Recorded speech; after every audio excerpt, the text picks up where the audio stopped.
working in publishing.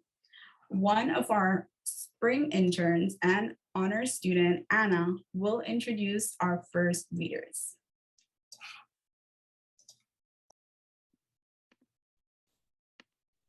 We are fortunate to have virtually here tonight Priscilla Melchior, our 2017 James Applewhite second place prize winner and 3-time finalist. Besides NCLR, Priscilla's poems have also been published in Streetlight Mag and the Ekphrastic Review. Throughout her career, she worked at various newspapers in Eastern North Carolina, including Greenville's The Daily Reflector. She retired to Hageland County, Virginia in 2011 and has won several awards from the Poetry Society of Virginia. Let's welcome Priscilla to the virtual mic as she reads some of her NCLR poems.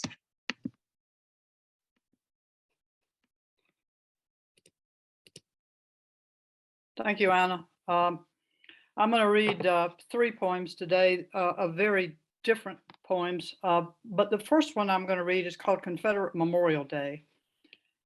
And it really kind of blew my mind when I saw the day that we were going to have this reading, because the actual date for the original Confederate Memorial Day was April 26, 1866.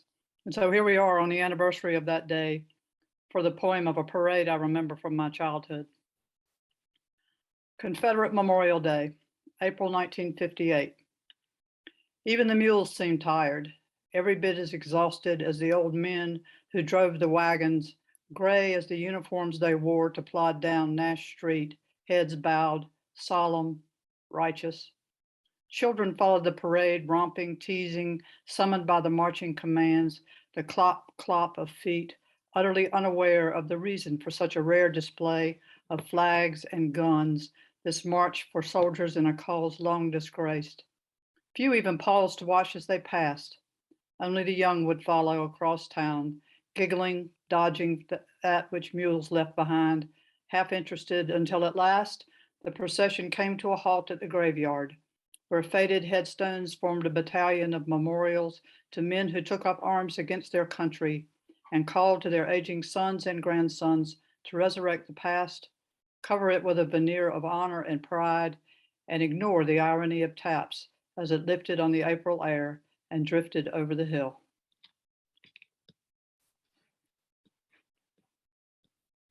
This second poem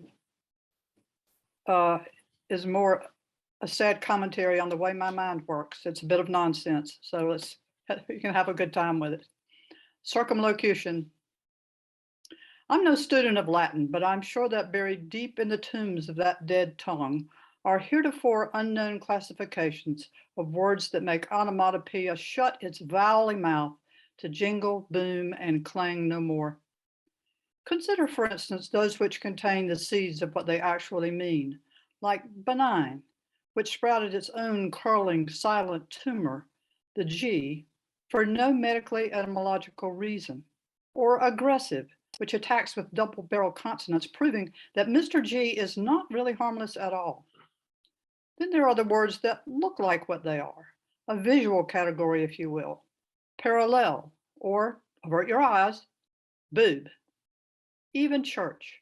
I was told as a child that the word is what it is. You are in church.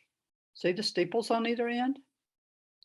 I lie in bed at night and think of these things, linguistic lullabies, misdirections from words I want to forget, cancer, death, war.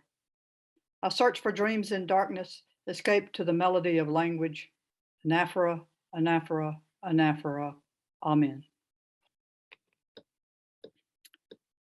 And this final poem is written from a memory of our little house on Craytuck Sound in Eastern North Carolina.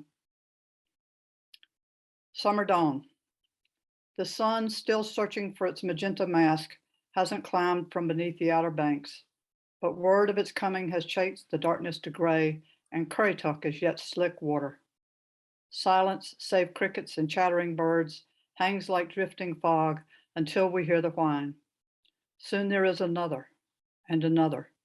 Now a chorus of outboards sings across the glassy surface, skimming off to the distant narrows. We are still abed these mornings, but we hear them, fishermen in their wooden boats, out to claim another day. Drowsily, we follow their song until the whine fades to the far off and lulls us back to the cool of a linen pillow and the sleep of an August dawn. Thank you.